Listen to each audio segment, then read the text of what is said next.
What we find with these business owners and all the different engagement we have with them is they create, we just came off our executive program, and so many people in role playing created problems that weren't even there because they assumed, based on what somebody said or asked, that they were going to a place, right? Their reference points are other people in the past have made these comments or these objections or brought these issues up. And so I make the natural jump when someone says, can I ask you a question? And you go straight to, I don't know why you're asking me that, versus, sure, what's your question? And clarifying not only the question, but the actual intent behind the question.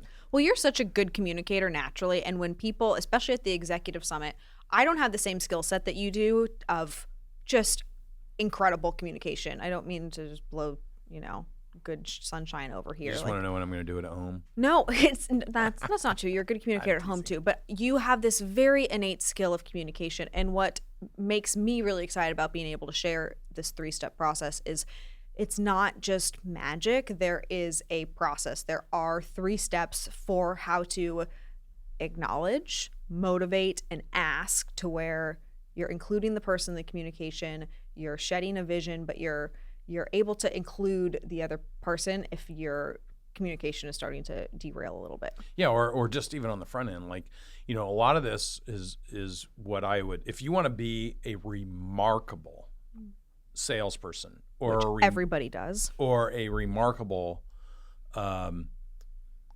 communicator, you have to first understand contextually what people are saying to you or asking you. And if you don't, you can't properly connect and communicate back in, because you go off, you send the conversation off in some kind of direction that it wasn't originally meant to be. Yes. So let's get into the process. So I've kind of been teasing it. The 3 steps are acknowledge, motivate, and ask. Say it one more time. Acknowledge, motivate, and ask. What is our acronym for this? AMA. And it's how I've taught myself. I created this because I had to teach myself to hang in with people who I'm communicating with, to understand what their true sensitivity is or what they're trying to communicate to me, so that I could properly communicate back, especially when you're dealing with thousands of business owners who have all sorts of different dynamics they're dealing with. And it'd be really easy when someone's starting to go down a certain track to assume where they're actually trying to go as a place you've been before. And naturally get very defensive. I think most people in their communication, when there's tension or there's an issue that leads to a broken result versus a positive result, there's this turning point. And if you choose to get defensive while somebody is challenging you, the whole conversation derails. And I've always said this about you, your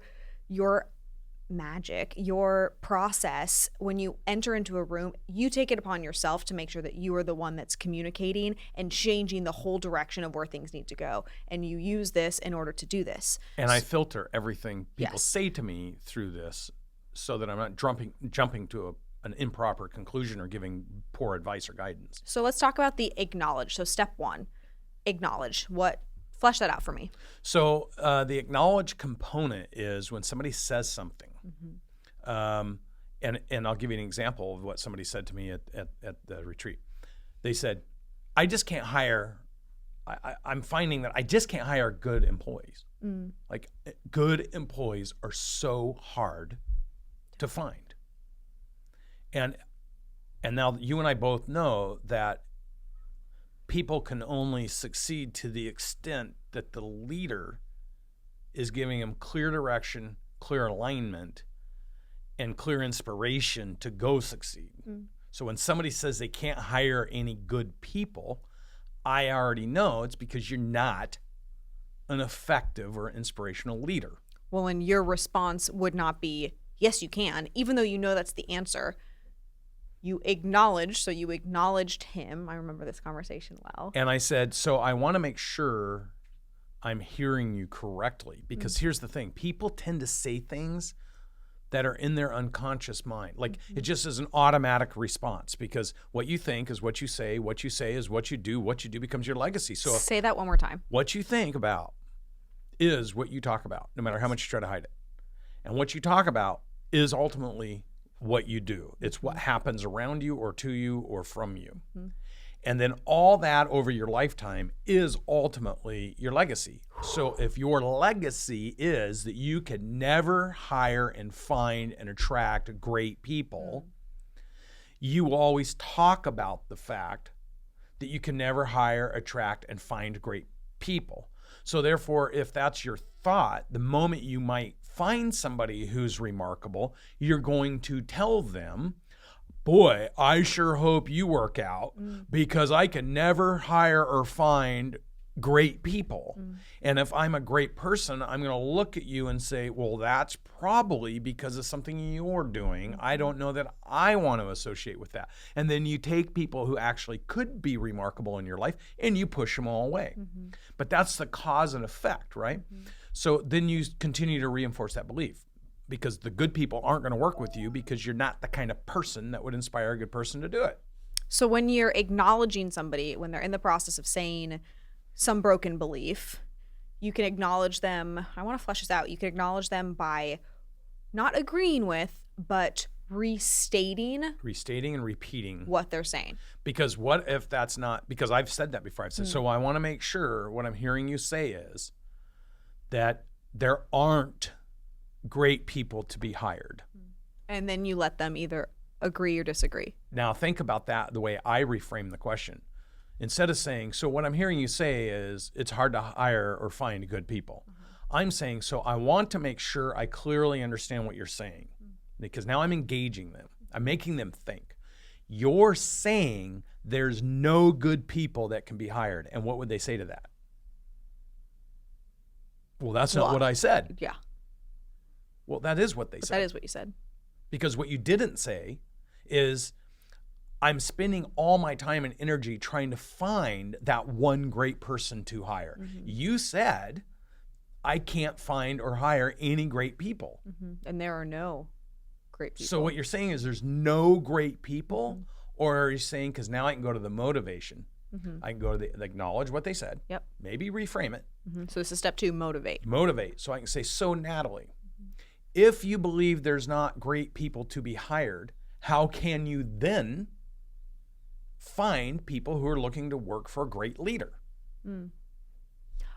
You asked that in a question, but normally that's a statement, right? Like the motivation piece it's making a statement, or you it's like can a ask rhetorical question. Rhetorical question. So if there's no great people, it's a rhetorical, motivational question around the original objection or the point of contention. That's exactly right. I probably would say, what if, Natalie, so I'm hearing you, so I acknowledge, I'm hearing what you're saying. There's no great people. I love that phrase as a acknowledge phrase. I'm hearing what you're saying. I'm hearing what you're saying. Not agreeing. I hear what you say. But what if there was a great person out there to be hired who could help you achieve your dreams? How would you find that person? Like, that's a question. Or how would they find you? Like, getting them to switch their thinking, because what they were saying is, I can't find anybody. What you want them to get to talk about is, what would you need to do differently to attract that person? And then you can ask the question. Which is step 3. Ask is step 3. Ask the question. That's where I'd actually say, so let me re-say this. So acknowledge what they said, and then the motivator would be, many business owners I've worked with in the past have felt the same way. But after changing how they approached that thought, they were able to attract remarkable people into their business. So that would be the motivator.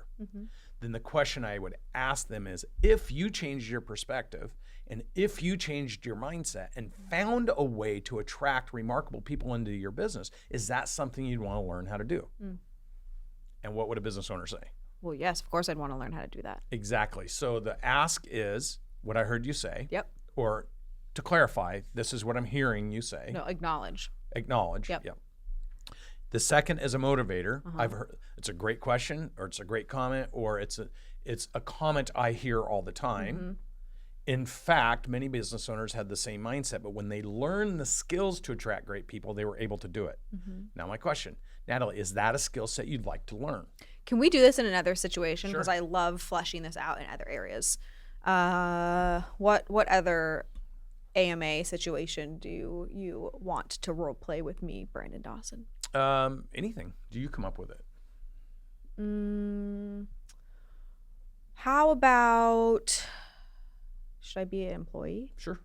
Okay. How about the issue is that I am not submitting my reports on time? So we are sitting there, and I'm acknowledging how about an objection? Like, that's a So how about I say conversation. why I can't Yeah. submit my reports on time? Well, do you want to ask me like what I'm supposed to be doing? So hey, Natalie, last week when we met, we had talked about these tasks that had to get done by Friday every single week. Today's Tuesday, and I just wanted to check in with you because I didn't see them. Did you get that stuff done on Friday? I didn't get that stuff done. I, just had other things that I needed to do. I needed to go take my mom and get her into care and my kids to the nursery. And it's just like, I'm sorry, I forgot. So Natalie, I just want to make sure I understand what I'm hearing you say is that you did not prioritize what we agreed to on Friday, that you're going to get these things done. I just didn't prioritize it. So the motivate, right? So Natalie, when we talked about the importance on behalf of your personal, professional, financial goals and the importance and significance to the business of you doing that and doing it timely, do you remember that conversation? Yeah, I think so. Now I'm going to do the ask. So Natalie, what did we talk about would be the consequences for you and for the business if it didn't get done? Well, I know if I don't do those things correctly every single time, we talked about me not having a job here. Exactly. So now I'm going to circle back because here's the deal. I want to be crystal clear what our conversation was. I want to acknowledge what you said, but to really acknowledge what you said, I'm going to go back now and say, on Friday, you had mentioned the kids, and we had talked about your babysitter service and timeliness with that. And we've made some compromises for you. Is that correct? Yes. Okay, so what I also heard you say is that you had to take your mother to the hospital or to the clinic. Is everything okay? Yeah, she's okay. Okay, perfect. So I'm not missing the fact that you made a comment, and you could have been using it as an excuse, or you could have been using it as but I want to get, in this particular case, I want to get what we agreed on, right? But think of it as an objection. When you're working with a customer and they come in and you go through this whole process with them and they say, I want to think about it. So So we're switching role plays. So it's, I would love to do that one and be a little harder on you because I think your skills in being able to pin somebody to this whole acknowledge, motivate, ask is like where the magic is. Yes, and it's hard to do that when you're on a podcast, but no, you're killing it. When somebody comes in and gives you an objection and you're sitting there talking to them, why would they give you an objection? What would be the natural reasons? Maybe they're just a shopper. Like, you ever see anybody walk through a store and somebody says, can I help you? And you're like, no. You're like, okay, right? So what happens when you're in business and somebody's engaging you and then you say, great, and Grant always says, is there more information you need, or is there any more information you need to make the decision to move forward? And if somebody says, well, I'm just not ready yet, right? Under that scenario, you would have to acknowledge that. Okay, so what I'm hearing you say is you're not ready to move forward. So many of my customers thought the same thing until they did make the decision, and here was the result. If you could achieve that kind of result, is that something you'd like more information on, or something you'd like to do, right? So you're acknowledging it, you're making a motivating statement, and then you're asking a question. And to me, I know this is a interesting visualization, but I think of the tractor going down the combine. It's just combining into the tractor, right? Like, all conversations are like this. It just keeps turning and stuff just keeps coming through, right? The goal, though, is to move it to a conclusion. So asking the question, Natalie, what other information would you need to make, or would you need to have in order to make the decision? Or asking the question, is there any more information you need to move forward that would help you move forward? Any kind of question at the end is going to get another response versus just leave it hanging. I've seen people acknowledge, oh man, yeah, a lot of our customers come in and say the same thing. Where's that going to take me?